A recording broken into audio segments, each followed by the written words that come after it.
It's a little earlier than I'd like to be up on a Saturday morning, but there's a good reason for it as our European adventure continues. This is Travelcaster, the travel pod that takes you there.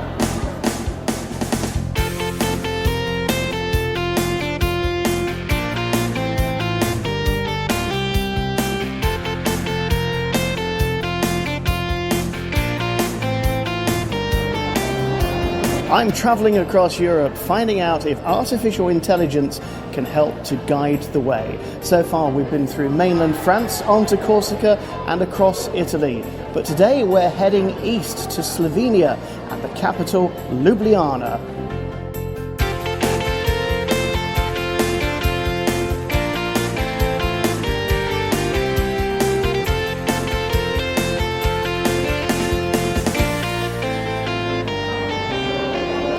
It's 8:30 at Trieste Centrale station in northern Italy, and this is about as far as you can go in Italy if you're going north, because just a couple of kilometres to the north and east is the Slovenian border, and that's where we're heading today, over the border into Slovenia and onto Ljubljana.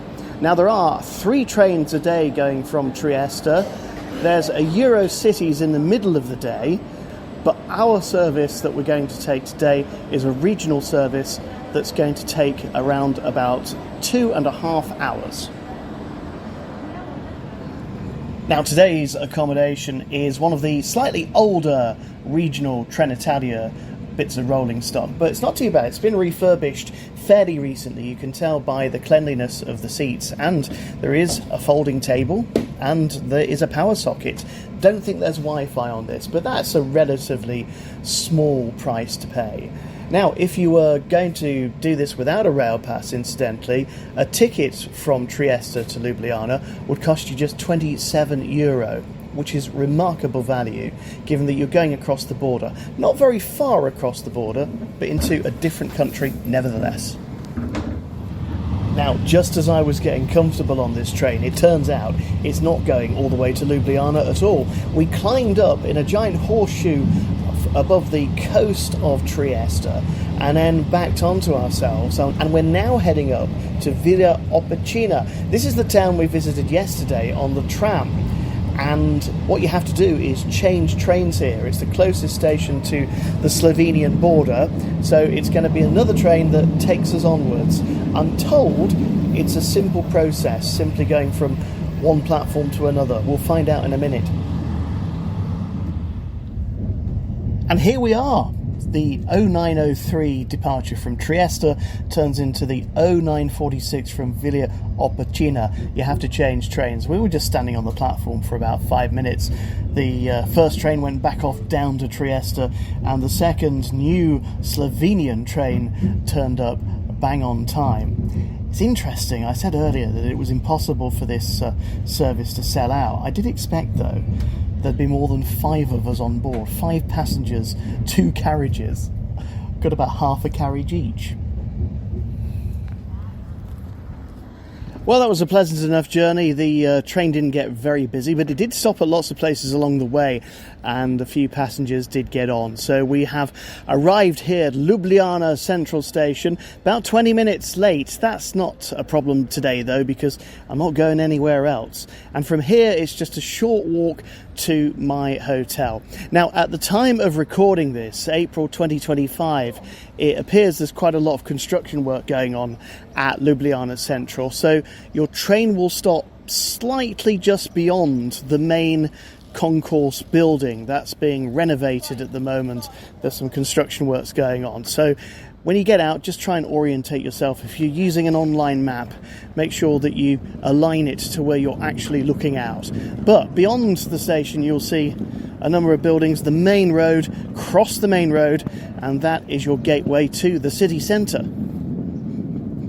And here we are, 15 minutes later, at the City Hotel Ljubljana, right opposite Slovenia's state broadcasting company. Radio Television Slovenia is across the road, and this is a nice room. Oh, huge bed. No complaints here. This isn't like the Hotel Roma in Trieste. And we have a huge window view overlooking a magnificent garden area. like an atrium in the middle of the hotel grounds, which looks just lovely. Although it does say, keep the window closed to stop the insects coming in. I shall follow that advice.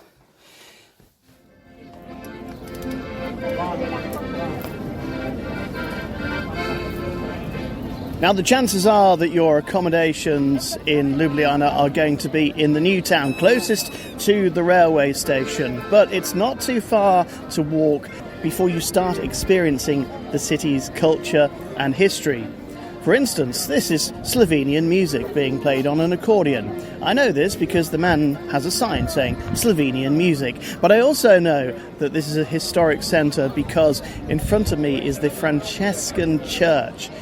Decorated in terracotta and cream and greys, it really stands out here, next to a statue of Frank Prešeren, who was one of Slovenia's most celebrated cultural figures, a romantic poet. He's got a whole square to his name here in front of that church. But the main attraction is behind us, because if you do a 180, you'll see not one, not two, but three intertwined bridges. The triple bridge was designed in 1930 as a way of uniting the new town where I'm standing and the old town just across the other side.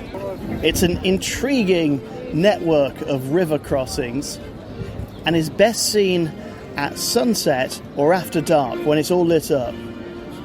It's one of the first places that you'll see, and it'll help you to orientate your way around this beautiful city.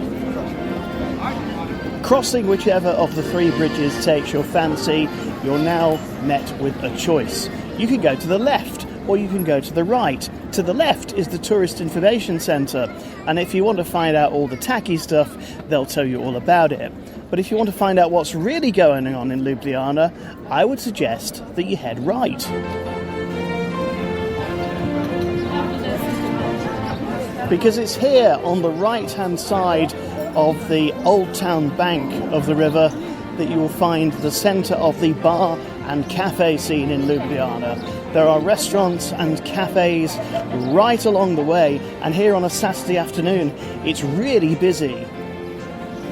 The good news is there's plenty of choice, all kinds of cuisines, all kinds of drinks on offer, so you can find a spot, take your pick and have what you like.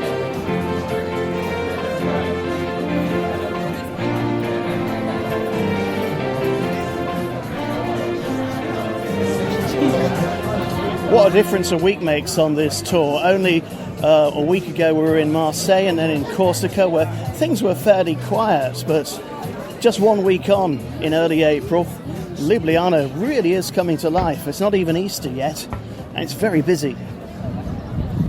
You know what they say about the early bird? He's got to set his alarm clock fairly early. No, the early bird catches the worm.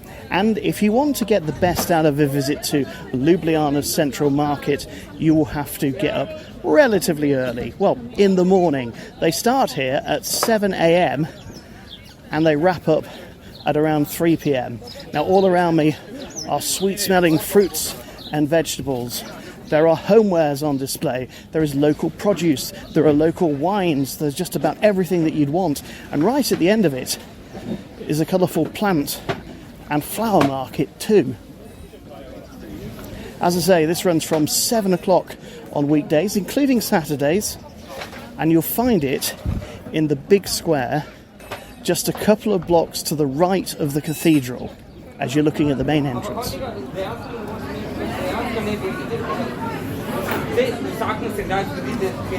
If the afternoon was pretty busy, then the evening here is a little bit more manageable in Ljubljana. Plenty of tables to be had at the cafe bars. One thing you need to remember, though, depending on the time of year you're coming, is that Ljubljana sits nearly 300 metres, 950 feet above sea level. Despite it being in a bowl surrounded by hills and mountains, it's quite high up, so it can get a little bit chilly. So unless you're coming here in the height of summer, make sure you bring a jacket and maybe a woolly hat.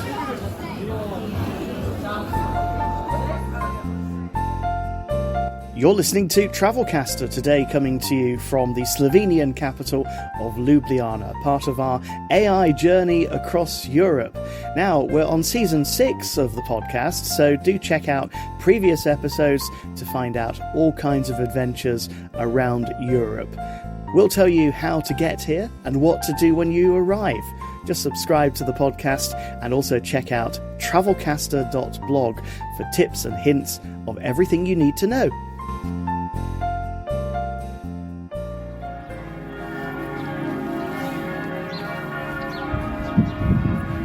You don't have to be in Ljubljana on a Sunday to experience the bells of the Cathedral of St. Nicholas. But if you are here on the day of worship, you can experience something quite special.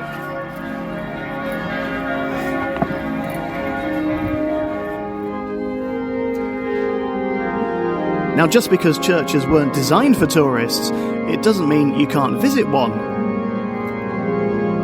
And on a Sunday, St. Nicholas Cathedral, Ljubljana's iconic structure, comes to life every hour with a service, which is open to the congregation and, yes, open to the public. Now, you can come and visit this building outside of service times for an entry charge of €3. But why do that when you can experience a full-on religious service itself? Originally a Romanesque church built in 1262, it was later transformed into a Gothic structure after a fire in 1361. And the current Baroque design, completed in 1706, was crafted by Jesuit architect Andrea Pozzo. It's a stunning place full of frescoes and elaborate gold decoration. And its twin domes serve as a sign of the old town, an easy place to find if you happen to get lost.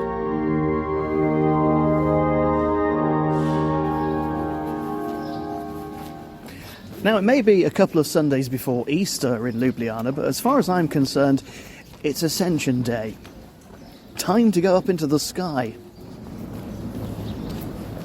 Walking away from the old town from St. Nicholas Cathedral, past the Vodnikov Hram restaurant, and then turn right up an unassuming alleyway to find the route to the top of the castle, the funicular railway of Ljubljana. Now, there's a whole load of options you can do ticket-wise for this. If you just want a ride on the funicular railway, it's going to be €6 for a return, or you could take a one-way ticket for €3.30 and perhaps walk down if the weather's good and if your feet can take it. However, if you want to experience the interior of the castle and the viewing tower, it's going to cost you €19 for an adult, €13.50 for reduced prices, and €46 for a family ticket.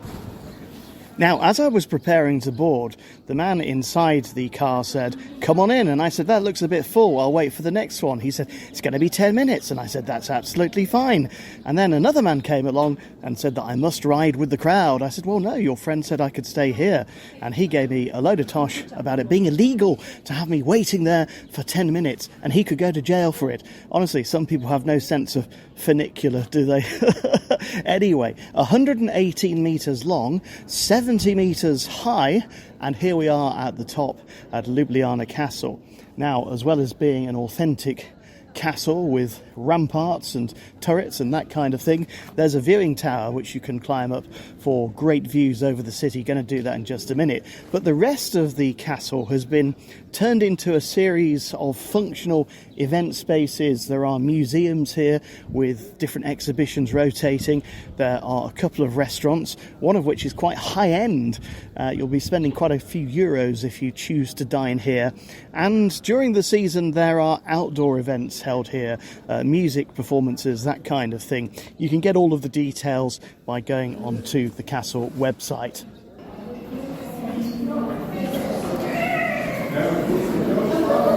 Now, as we've discovered on our Travelcaster tours, you need a strong pair of legs to ascend towers like this. And here's a tip: don't be fooled when you go past the entrance by a waiting crowd. They were hanging around as if to say, we're waiting for the tower to open, but they were actually waiting for a film to start, a bit of a history if you want to see that kind of thing. But you can walk straight through, just push the door and start going up the long spiral staircase to the top. And here we are, 400 metres above sea level, overlooking Ljubljana from the top of the viewing tower. And on this Sunday lunchtime, the bells are not only ringing out from St Nicholas Cathedral below, but various other churches right across the city. And the weather's cleared up. It was a little bit grotty this morning, bit of cloud in the air, but most of that seems to have lifted now. It is sunny but chilly, and we have some panoramic views right across Ljubljana. Now, this is a capital city, but it's only got a population of about 295,000. The total population of Slovenia is about 2.9 million, so about 10% of those people living here in Ljubljana. So not a massive country, not a massive city, but certainly an important one historically. Slovenia for many years was under Yugoslav rule, and it was in 1991 when the country finally gained independence from the Yugoslav army. Like many of the states around here, they broke free from the shackles and became their own entities once and for all. Today, Slovenia is a free and independent and proud country. It's also a member of NATO, meaning it can defend itself with the help of its allies.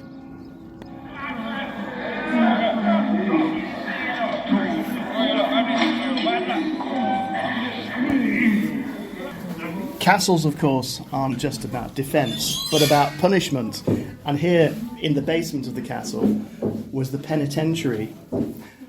At the outbreak of World War I, it says on the information board, it was used as a prisoner for criminals and political prisoners. But it was built in 1895 and remained in use for many decades after that. And here in the cells, you can get a sense of what it was like, including some pretty gruesome sound effects.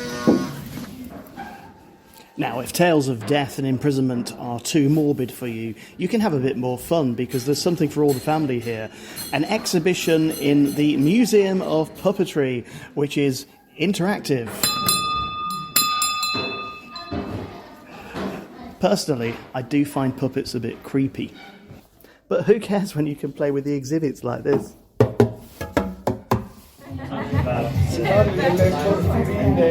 Now, if you thought prosciutto was the preserve of the Italians, think again, because here in Ljubljana, just across the way from the Triple Bridge, you can find the wonderfully named Prosciutteria, a whole wine bar dedicated to pig.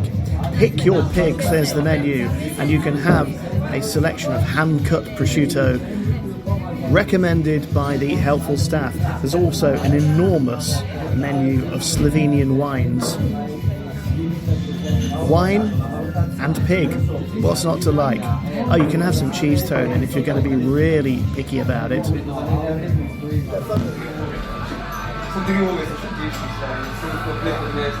Now, while all the cafe culture is wonderful to soak in, sometimes it's worth venturing a bit further. And here's a Travelcaster exclusive. I can reveal that the Levstik pub at the end of Lestikov Street is one of the best in town. It's what you might describe as a dive bar. Pretty basic, doesn't do much, but it sells good beer and good spirits. And a large beer here will cost you just €2.70. And the company's not bad too.